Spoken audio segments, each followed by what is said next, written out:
Pain plus reflection equals progress. Mexico defaulted in August 1982, and a number of companies did, and there was this banking crisis. And I thought that the economy would have a debt crisis and go down, and I couldn't have been more wrong. I was dead wrong.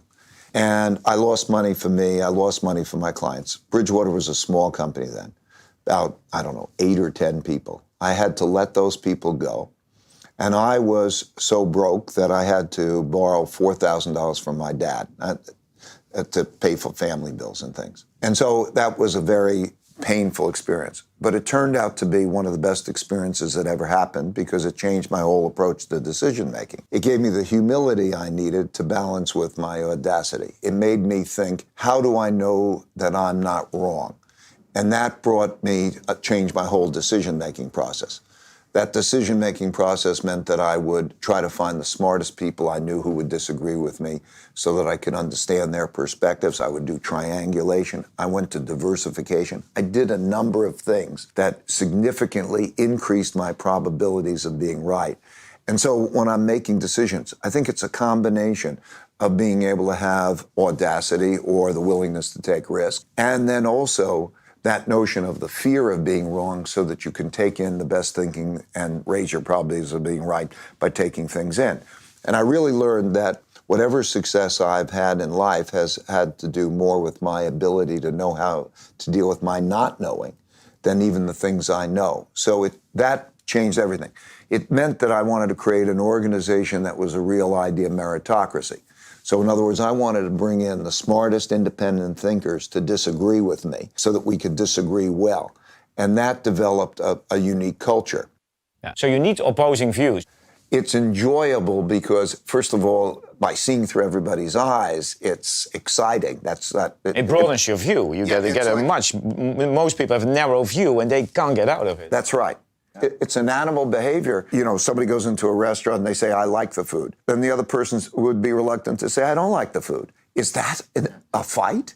Disagreement can be appreciated if it's approached. But all of these things are habit. Yeah, if you get into the good habit and you appreciate each other having exchanges like that where there can be thoughtful disagreement, it just makes everything so better. So it's like going from black and white to color, or it goes 2 dimensions to 3 dimensions, and all of a sudden you're seeing the world in a much richer way. So that notion of approaching it that way rather than the way it normally is approached, which is this barbaric, I'm angry at you because you disagree with me, isn't that so stupid? If I look at it from a behavioral science, you got rid of many, many biases, confirmation biases, availability bias, overconfidence, by creating this process. There's a whole world of information, of the best information out there, the best thinking. So why not collect it? And you're exactly right. I changed my instincts. That we have to recognize that within us there are essentially 2 us's. There is the thoughtful, conscious, prefrontal cortex one of us, logical. Yeah. And then beneath that is the subliminal, emotional us. And we are in a battle with those 2 things subconsciously. And so to be able to reconcile those 2 things, to make what we really want to choose that's good for us, for example, would you like to know your weaknesses? Maybe the emotional part doesn't, but the intellectual part does.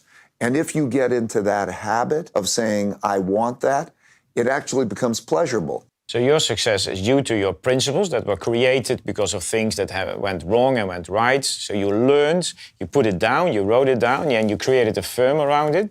Why aren't other people doing this? Do you know of any other people anyway who wrote it down so explicitly as you did?